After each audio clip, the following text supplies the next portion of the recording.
গৃহবধূর পরকীয়ার প্রেমী যুবকের প্রাণহানি, উত্তাল বোলপুর। 4 জন গ্রেপ্তার, তদন্তে ফরেনসিক টিম। 23 বছরের এক যুবকের রহস্য মৃত্যু ঘিরে উত্তাল বোলপুর। মৃতের নাম রোহিত সাউ, বাসিন্দা বোলপুরের 17 নম্বর ওয়ার্ড। বৃহস্পতিবার রাতে তার দেহ উদ্ধারের পর এলাকায় ব্যাপক চাঞ্চল্য ছড়িয়ে পড়ে। ঘটনায় পুলিশ ইতিমধ্যেই 4 জনকে গ্রেপ্তার করেছে। ধৃতদের মধ্যে রয়েছেন এক গৃহবধূ সহ 3 জন মহিলা ও এক যুবক। ঘটনার প্রকৃত কারণ খতিয়ে দেখতে ফরেনসিক টিম ঘটনাস্থলে পৌঁছে তদন্ত শুরু করেছে। স্থানীয়দের অভিযোগ, পরকীয়ার সম্পর্ককে কেন্দ্র করেই খুনের ঘটনা। অভিযুক্ত গৃহবধূর বিরুদ্ধে আরও বিস্ফোরক অভিযোগ উঠেছে। তিনি নাকি দীর্ঘদিন ধরে একাধিক যুবককে প্রেমের ফাঁদে ফেলে অর্থ আত্মসাৎ করতেন। এদিকে মৃত রোহিত ও অভিযুক্তদের মধ্যে একটি হোয়াটসঅ্যাপ অডিও ক্লিপ ফাঁস হয়েছে বলে জানা গেছে। এরই সেই ক্লিপ ঘুরছে সোশ্যাল মিডিয়ায়, যা নিয়ে ব্যাপক আলোচনা চলছে। ঘটনাকে কেন্দ্র করে গোটা এলাকায় তীব্র উত্তেজনা বিরাজ করছে। ঘটনার তদন্তে নেমেছে বোলপুর থানার পুলিশ। গতকাল আমাদের যেই মর্মান্তিক ঘটনা ঘটেছিল, তার পরিপ্রেক্ষিতে আমাদের একটা আক্রোশ তো ছিলই। আপনারা হয়তো দেখেছেন গতকালের ভিডিওতে। তো আমরা প্রশাসনকে রিকোয়েস্ট করেছিলাম যে আপনারা তদন্ত নিরপেক্ষভাবে করুন, আর প্রশাসন আমাদেরকে একটা আস্থা দিয়েছিল। সেটা হয়তো গাঢ় হচ্ছে।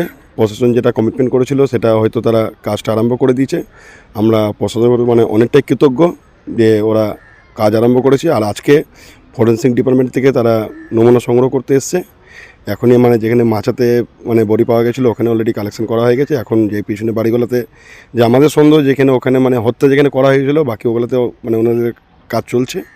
তো আমাদের প্রশাসনের দৃঢ় বিশ্বাস আছে যে ওনারা এই কেসটাকে তাড়াতাড়ি সলভ করবে, আর যারা দোষী তাদেরকে যত শীঘ্রই পারে শাস্তি দেওয়ার ব্যবস্থা করবে। পরিবার অভিযোগ করছিল দোলন দাস বলে, তাকে সহ আরও 4 জনকে গ্রেফতার করেছে পুলিশ।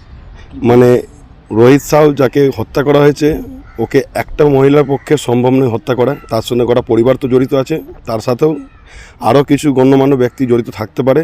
এটা হয়তো মাদক খাইয়ে করা হয়েছে, না হলে পরে কোনো একটা প্রফেশনালকে দিয়ে এই হত্যাটা করানো হয়েছে, তারপরে এখানে ঝুলানো হয়েছে।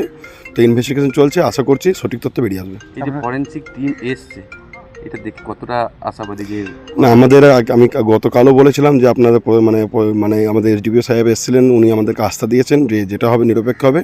তো প্রশাসনের প্রতি আমাদের দৃঢ় বিশ্বাস আছে, আর ঈশ্বরের প্রতি বিশ্বাস আছে যে প্রত্যেকটি ক্রিয়ার সমান বিরোধী প্রতিক্রিয়া হয়, সেই প্রতিক্রিয়া হচ্ছে দোষীরা শাস্তি পাবে। আপনার নাম? আমার নাম শেখ চাঁদ। আমরা দেখলাম এখন বাইরে দিকে ফরেনসিক ডিপার্টমেন্ট এসছে, যাঁচ চলছে, দেখি আগে কি হবে। কি দেখলেন, কি করছে ওনারা কেমিক্যাল দিয়ে কি করছে, তারপরে ছবি টবি যে জায়গায় স্পটে যে বডি পাওয়া গিয়েছে ওইখানে ক্যামেরা নিয়ে ছবি তুলছে। বাড়ি ঘর যেখানে সব জায়গা যেখানে যেখানে সম্ভব হচ্ছে সেখানে যাচ্ছে। যেখানে ঘটনাটি ঘটেছিল যে মাছাটি, সেখান থেকে নমুনা সংগ্রহ করেছে। হ্যাঁ করেছে। আপনারা কতটা খুশি যে প্রশাসন এত তৎপর? এখন খুশি কি বলবো, যতক্ষণ না আমরা শাস্তি পাবো লোকে, আর যতক্ষণ না রিপোর্ট দেখবো কী আছে না আছে, তখন তো খুশি হবার কোনো দরকার নেই। কিন্তু এটা জানি কি ফরেন্সিক এসছে তখন কাজ ভালো হবে। আপনারা কি চাইছেন এখন? যে অভিযুক্ত হবে এই কেসে তার কঠোর সে কঠোর শাস্তি হোক। আপনার নাম? রঞ্জন কুমার। আপনি প্রতিবেশী? প্রতিবাসী আমরা এখানে।